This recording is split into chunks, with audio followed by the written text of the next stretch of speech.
my friends, where are we going to spend eternity? Time is too short to play games. When you come to the end of the road, there's two ways, heaven and hell. Don't leave it too late. If you are here, it is for a reason. He is a jealous God, and he wants you all for himself. He didn't make this earth to be full of suffering and war and abuse and perversion and brokenness.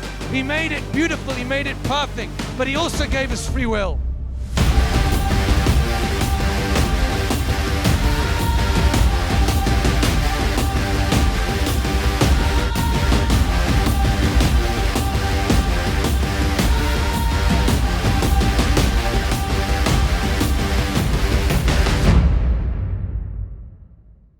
We're here in London today because we believe that it's the perfect temperature for a revival. We need a move of God. We need to see souls saved, souls healed, and lives transformed.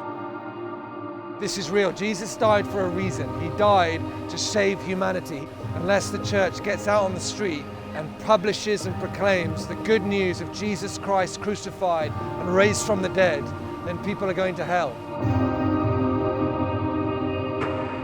You know, if we want to talk about God's love to a great measure, we'll need to know what we've been saved from. And you know, hell is a real place, and for myself, when I encountered this love of God, I have to share it. The same way if I have the cure to cancer in my pocket and I'm walking past those suffering with chemotherapy and I'm not sharing this remedy, this cure with them, something's wrong. You know, believers and those in the family of God, Christians, we have the remedy, we have Jesus, we have salvation, and that's not just for us to keep it to ourselves. And so that's what we do. We come out here, there's healing, there's conversation, there's cups of tea and biscuits, whatever it takes to get people to listen to this message. Jesus says, I am the way, I am the truth, and I am the life. And no man comes to God except through me. His arms are wide open. He's saying, my children, I love you. Come home, come home.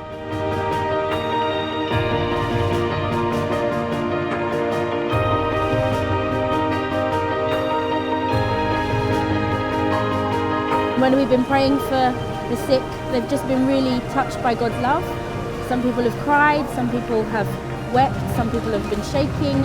And then just a while ago, there's a guy who came in a wheelchair with his wife, and he'd been in a wheelchair since 2013, but he got up and he walked.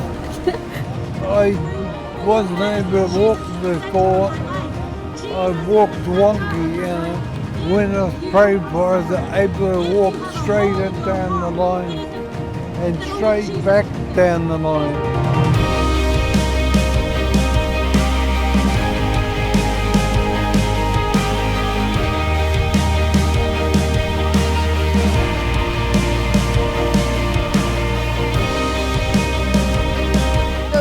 Were trying to heal us with the pain in her neck and my back, and she was kind of talking through me about my self-harm and my anxiety. It was an emotional moment. It was a weird feeling, kind of relief from my body.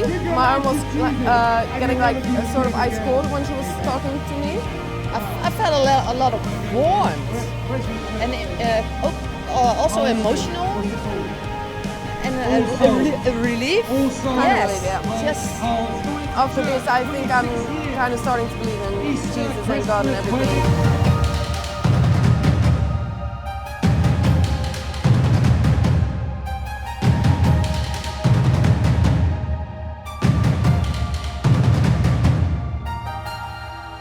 You know, some people will say, oh, you're crazy, or they'll reject you, but at the end of the day, this feeling inside of knowing that God is close and He's very real and He wants to meet every single person and He's calling everyone home to be with Him and to just know that freedom, that's bigger than any fear you can have. You know, you want to know what the more of God is like, just go out and do what God asks you to do. Even in the smallest things, just share Him, share His love, and see how He moves.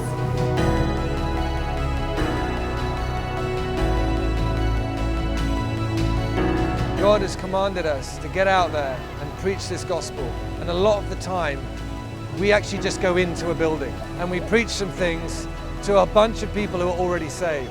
God's placed it on our heart to encourage the church to evangelize, encourage the church to share the gospel, because this is what the gospel's always been about. We've encountered this love so we can share it with someone else. And trust God that as we go out, as we step out of the boat, He's going to meet us in that place. We've got to take that step of faith. If what you're living for isn't worth dying for, then you're not really alive.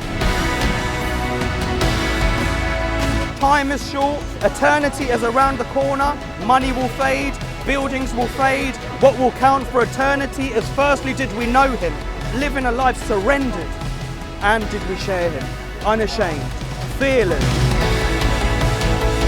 While there is breath in your lungs, while there is blood flowing through your veins, tell someone about Jesus. It's up to you now, the viewers, everyone watching, partake in this. Come and join, don't just sit on the sideline. Get involved in this powerful move of God, because I believe it's going to be like one we haven't seen in history.